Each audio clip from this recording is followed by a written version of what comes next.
brand of Tennessee. Whiskey honoring Nathan, nearest green. The first known African-American master distiller. The nearest green distillery, located in Shelbyville, Tennessee, is the world's first distillery, named after an African-American. Green is credited with perfecting the Lincoln County process, a charcoal mellowing method that defines Tennessee whiskey's smoothness. Get your bottle today. All right, y'all, we're back. Also, too, make sure you check out Sovereign Frequency by AJ Moore. It's now available on audible.com. Again, that's Sovereign Frequency. Make sure you go check that out. Support. If you got your Audible and you got your credits, just go ahead and just drop your credit one time. Also, too, you can get it on Amazon.com, but make sure you go out and you support. Thank you. All right, y'all. So we're going to keep the flow going with the music, you know what I'm saying? Jessica's homeboy, you know what I'm saying, has dropped a new album called Monica. And what are you looking at, Jess? I don't even know this cat. You don't know? No. How you not know? He's not Asian. Hair products? I don't even know him, dude. I'm tone deaf to it. All right. Well, Jack Harlow dropped a new R&B album called Monica, and this is the comments that came out. White rappers are afforded more freedom to change their genre. True or false? I might have to think about that. I'd like to hear your answer to Joe's question, but also then talk about what I feel is like the radical twist of what you have chosen. Well, I'll piggyback off what John's saying. John's saying you didn't retreat into a whiter genre. In fact, you arguably went deeper into black music. Yeah. Deeper into blackness. Yeah. So was that conscious? Was that a little twist on the typical move that white rappers make, which is to retreat back into traditionally white sounds? It certainly made what I already wanted to do even more appealing. Mm-hmm. Absolutely. Because you like pushing that boundary, that line? I think I love black music. I love the sound of black music. Who among us? Yeah, I love the sound of black music. Yeah. And of course, I'm hyper aware of the politics of today, that safer landing spot that a lot of my white contemporaries have found. And of course, it appealed to me to do something that I felt like at a time when there's plenty of people expecting me to take some of the routes y'all are taking. Yep. To take the route that not only might not be expected, but is also the one I genuinely want to take. So all the stars aligned in that way for me, to be honest. I'm not going to pretend like what you're talking about. I was like, I guess you're right. I knew that there were multiple things appealing about this route, but I also came to the decision, I'm proud to say, off of what feels good in my ear.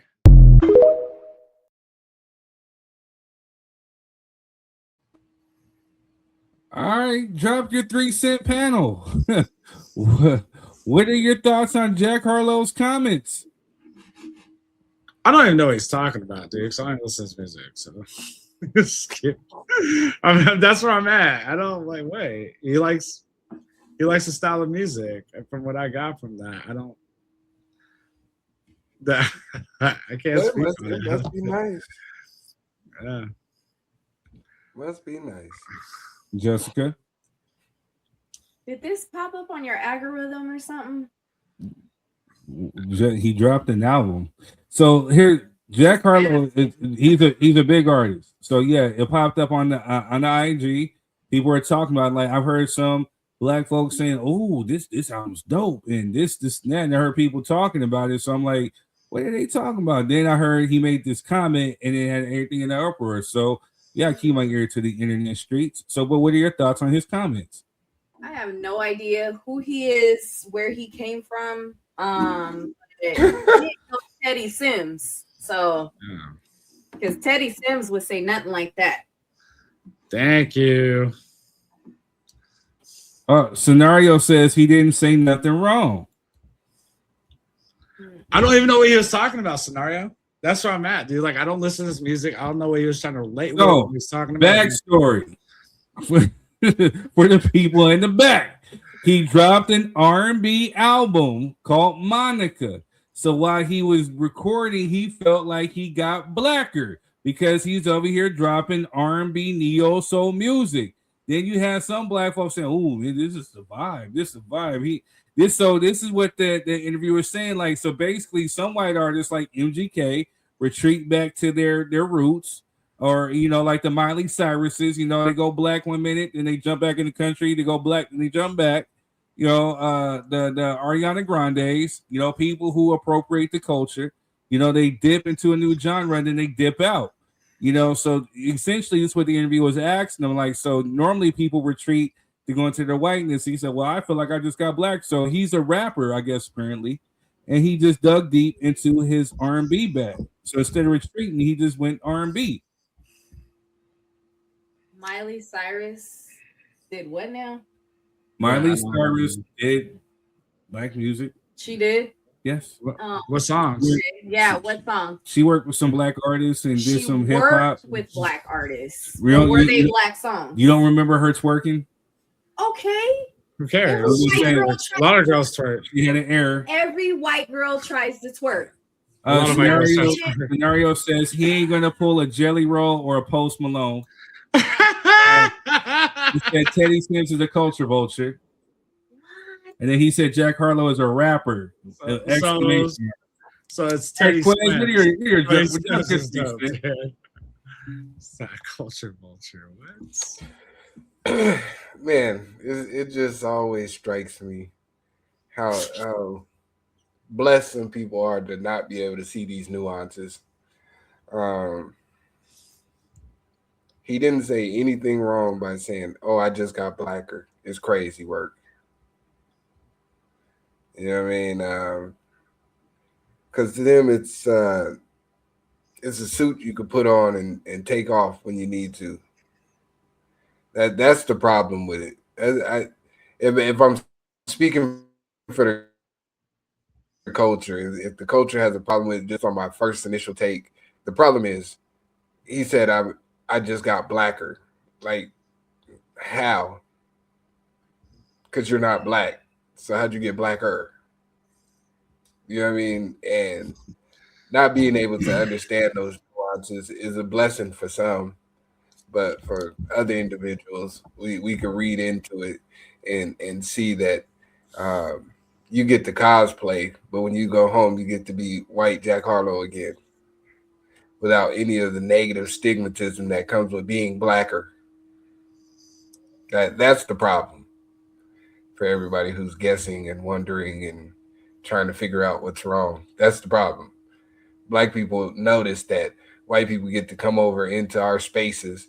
You get to come to the cookout. You get to come to the barbecue, and you get to be black for a day.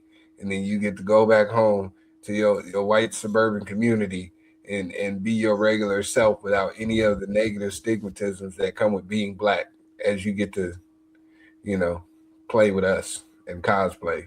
And I think in 2026, most people are fed up with all this black exploitation, low-key blackface that's going on in the culture. It's just my honest opinion. All right. So Scenario says he wanted to drop something more soulful, what he identified as blacker with music. Man, this dude is a real fan. All right, he says he got some cuts. Don't sleep on Jack Harlow. Now I love me some Jack Harlow. Why couldn't it just be white neo soul or just neo soul? He didn't run away from black music. He basically dove deeper. Wrong words. Wait, what did you say, Quez? My fault. No, I said, why couldn't he just say, "Oh, I wanted to make an R&B album"? Justin Timberlake never said, "Hey, I'm making a black R&B album." That part. You know what I'm saying? It's unnecessary to say the black part. That's what I'm saying. Yeah. Well, because again, you got people like Bobby Ross of Avila, saying, who just came onto the show, saying Grammy Award winner who grew up in the IE, saying he was immersed around everything. He had inspirations like Sam Cooke. Who else did he name? Elder Barge, saying, like, excuse me. He has some good deep influences, saying, and he has deep soul.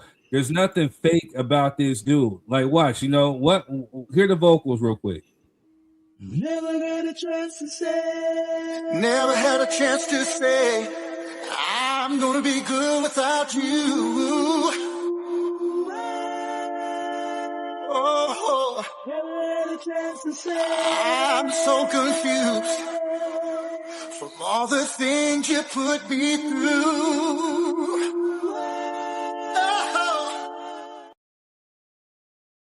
Yeah, you know what I'm saying? Like, there's a difference between influence and phase. Influence and phase. And I think it's just one of these phases that, you know, some of these people like the Jack Harlows of the world are just they're surfing on this phase just for the hype. You know what I'm saying? So I don't know. We've seen it time and time and time again. You know, imposters, you know what I'm saying? Inauthentic, I should say. You know what I'm saying? Scenario says, look at the way the interviewer asked the question.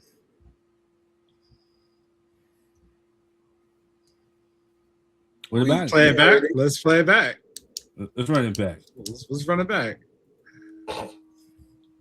White rappers are afforded more freedom to change their genre. True or false? I might have to think about that. I'd like to hear your answer to Joe's question, but also then talk about what I feel is like the radical twist of what you have chosen. Well, I'll piggyback off what John's saying. John's saying you didn't retreat into a whiter genre. In fact, you arguably went deeper into I got blacker. Black music. Yeah.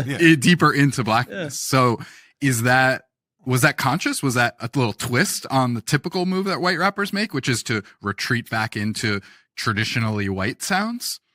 It certainly made what I already wanted to do even more appealing. Mm-hmm. Absolutely. Because you like pushing that boundary, that line? I think I love black music. I love the sound of black Who music. among us? Yeah, I it's love like- the sound of black music. Yeah. And of course, I'm hyper aware of the politics of today, that safer landing spot that a lot of my white contemporaries have found. And of course, it appealed to me to do something that I felt like at a time when there's plenty of people expecting me to take some of the routes y'all are taking. Yep. To take the route that not only might not be expected, but is also the one I genuinely want to take. So all the stars aligned in that way for me, to be honest. I'm not going to pretend like what you're talking about. I was like, I guess you're right. I knew that there were multiple things appealing about this route, but I also came to the decision, I'm proud to say, off of what feels good in my ear.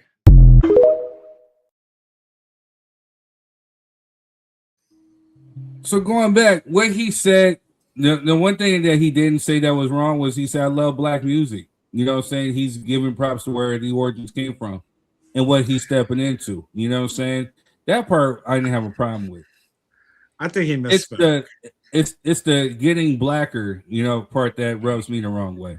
Because he said blacker, but then he said deeper right after that. I think he misspoke on that. Because he did correct him. He said, I went deeper into black music. And so after he said I got blacker. So I don't know if that's a misspoke or what, but he didn't say it 2 times in a row, you know, like no. And he answered that question before the interviewer even asked the full question. So interesting. I don't know. I was trying to figure out what the interviewer said that made him say blacker. That part. Yeah. So that's why we played the clip again to see why the interviewer made him say that he was blacker. And I still didn't hear I think he volunteered that information. You know what I'm He saying? did. Like, Because even the interviewer said he went deeper. And then he responded with that. Yeah, because the interviewer knew not to say that. Even he knew, hey, whoa, don't say you're blacker now. You know what I'm saying? Like, I think even the interviewer knew. wrong wording. I don't think so, bro. I think he got excited in the moment and he forgot the mics were on. You know what I'm saying? But again, you know, sometimes a drunk fool tells no lie. You know what I'm saying? Sometimes, you know, people, when they get excited, they get hyped, they show you who they really are. And if people are showing you who they really are, then you just gotta believe them. But why do you say you got blacker? You know, like Quez said, and I'm gonna piggyback off of you are not black. What was black about you? You are a white boy who is partaking in hip hop. There's nothing wrong with that. You know what I'm saying? But you were never, ever black. So how did you get black? You know what I'm saying? Like it to me, it was just weird. But again, it's when corny people like him come into the culture, you know what I'm saying, and they appropriate the music, and it becomes a phase. Because at the end of the day, when his stuff stops selling, then what's he gonna retreat to? You know, country, rock, you know what I'm saying? Alternative, you know what I mean? Like, what you gonna do? You know what I mean? Like, yeah, I wish you were on too, man. Yeah, I definitely wish you were on too, man. Get on scenario. What's stopping you besides a bad headset? Get on. Noises in the background and stuff like that. Probably, you know what I'm saying? You probably on the road, but you know. I think, dude, I don't want to demonize him like that. I mean, you're probably right. With all being said, you're probably right. I just want to say, like, I like to believe there is good in people. And wait, hold up. Well, let me play advocate real quick. It's hard to justify that, bro. Let me play advocate real quick, because the people who, let's just say, Rob, because I know you're half, so let's just say your right side, right? Your clear side on your right side, we're tearing Beyonce up when she jumped into country music. What's this woman doing here to sing country? What is she doing?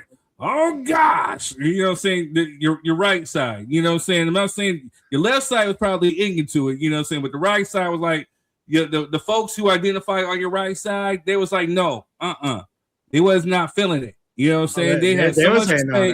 They're trying to say that she was a culture vulture. She's appropriating country music. How the hell they was mad that she even won a country Grammy for her country album?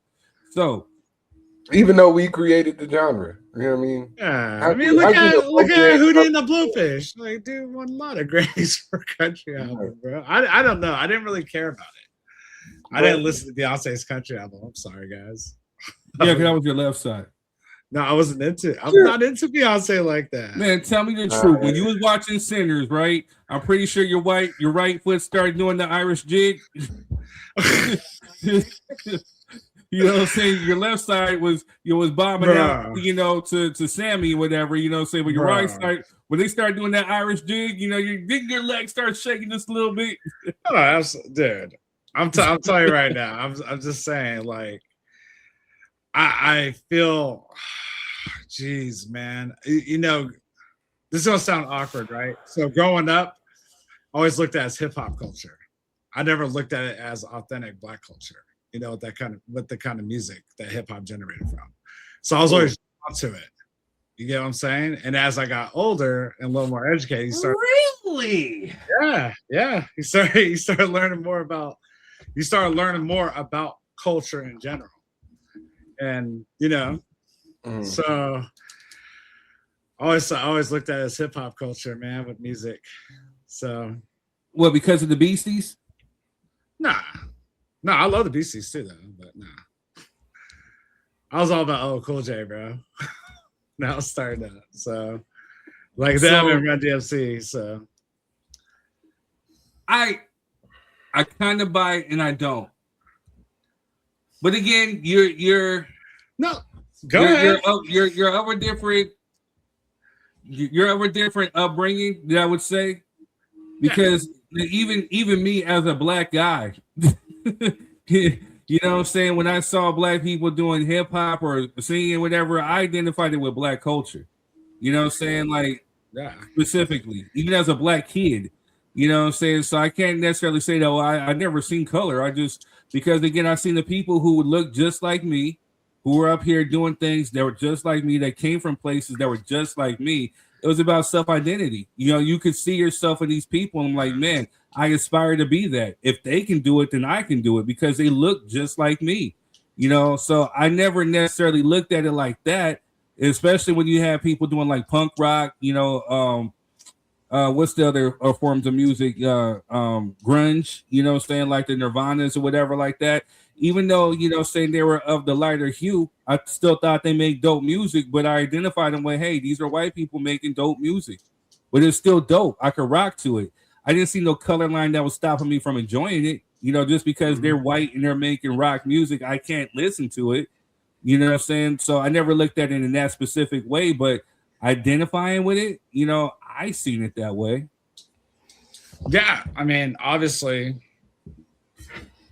Because you're black, third. Yeah, I mean, That's what he said. I mean, yeah, I mean, obviously, bro. Like, and that's all I was initially trying to say. With individuals like Jack Harlow, you have the benefit of removing yourself from the culture of it and just having fun and participating and going back to your whiteness when you're done. You don't have to think about the relevance and where this actually came from and why it's made in the capacity that it's made and why it's so important to the culture until somebody sits you down and lets you know this is why it's culturally relevant that this song was made, or that this sound is out, or that these individuals speak in these manners. You know what I'm saying? When you're not black and you participate in it, you just get to have fun and go home. You don't have to deal with the nuances that come with the community behind it. That's the problem. Right. To further piggyback, to hopefully, for the ones who are watching who may think different than the ones of the darker hue, it becomes about relatability. You know what I'm saying? Like, again, if you're talking about hip hop, when NWA dropped F the Police, it was rebellious for the people who were in the suburbs. It sounded cool, like, yeah, F the Police, yeah. But for us, in the inner cities, in some of the places where we grew, it was a different meaning. You know what I'm saying? Because it was really like how some of us felt because of what we went through, what some of our ancestors went through. So it was more than just like a cool rebellious song for us. It was something that this the sentiment that we feel walking down the street because of some of the stuff that we encounter. It's about relatability. You know what I'm saying? Like, if you're talking about rappers, especially coming from these inner cities, a lot of them are just people speaking about what they see. They're like news reporters. This is what they're telling the story. This is what I went through. You know what I'm saying? Like, blah, blah, blah. Some of it was fabricated. Not all rappers come from the hood, so we're going to stop that too. Some people are just real good lyricists. But again, you have people like the Tupacs and the X's that just actually made you feel it because they can relate. You know what I'm saying? But by circumstances. When Tupac was saying thug life, he was saying it for a different meaning. For us, we knew what he meant. For those on the outside, it just became a rebellious thing to say, a cool slogan. Why do you think G-Unit was so popular? You have people like the Quest, like, G-Unit, whatever. But I can guarantee you get a person like a Jack Harlow who came from the suburbs that will argue you down why G-Unit was bigger and better than Death Row, Rockefeller, and everybody else all put together. Yeah, but I think that was like, if you're talking about just in music in general, like even when F the Police came out, that was something that was like brand new to everyone's ears. So people who were ignorant to the relatability of the situation still like the sound of the music because it's so different. And that part, I don't see nothing wrong with that. No, there's nothing wrong with that. It's not. We just letting you. We want you guys to be aware that when you guys come into certain spaces, there's a level of reverence and respect that needs to be had when you enter those spaces, because we understand that you're just here to have fun. And when you just get to have fun and you go back home and we're left to deal with the baggage of a song such as F the Police, where me walking home playing it on my Walkman can get me tackled. You know what I'm saying? And you playing it walking home, nothing happens because you're not over policing your communities. That's the difference in the nuances that we need y'all to understand when y'all come into said spaces and start to cosplay as us, because we know at the end of the day, if the shit goes left, you're gonna pull out your white card, and I can't do that. It's a complexion for protection. You know what I mean? Like, yeah, once again, I don't know nothing about Jack Harlow or where he grew up at, or what his influences are. So I'm not going to speak on assumption with that. So I know a different multicultural people that grew up in hoods that never had issues or had more issues than others. And one thing is, I can't speak on him I'm not sure if he's a dude from the burbs or what the deal is with him. I don't know nothing about him. He's from Louisville, Kentucky. Okay. Does that place not mean What told us a lot? You know what I'm saying? I mean, Louisville don't got a hood. No, I don't they know, do. man.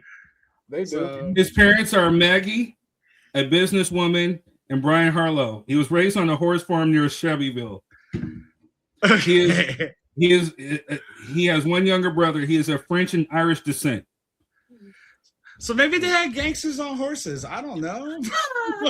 No, I'm just saying. So you're talking about, you know. You didn't watch Yellowstone, bro? Let me ask you something, Rob. Oh my god. Let me ask you something, Rob.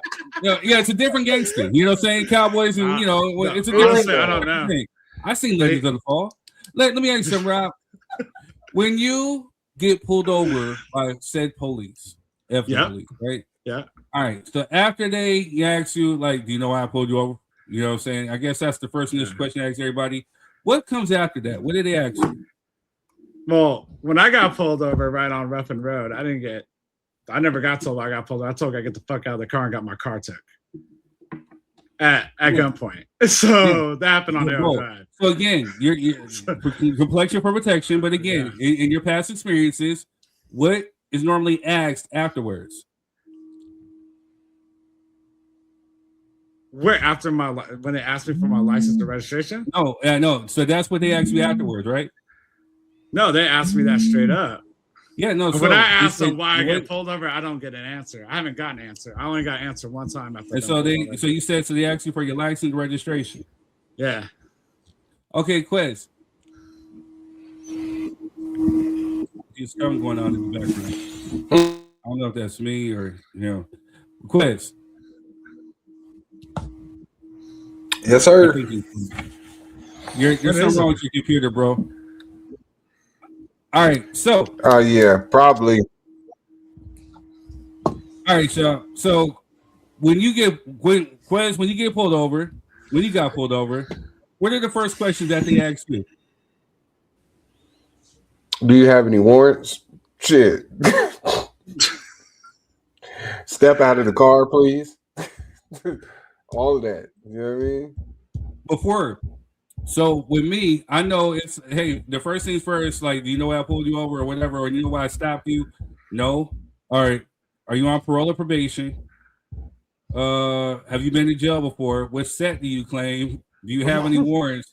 Are there any drugs or weapons in your vehicle? All right. All of that. Let me get your driver's, you get your license and registration, or your insurance.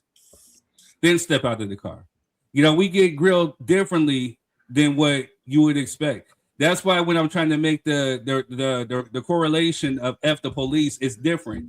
You have the ability to say, F you, I'm not doing it. They're just going to take your car, you know what I'm saying, or whatever, at gunpoint, whatever. We could just simply say, hey, I'm minding my business, and they going to whoop our ass or arrest us or take us to jail because we, quote unquote, fit the description.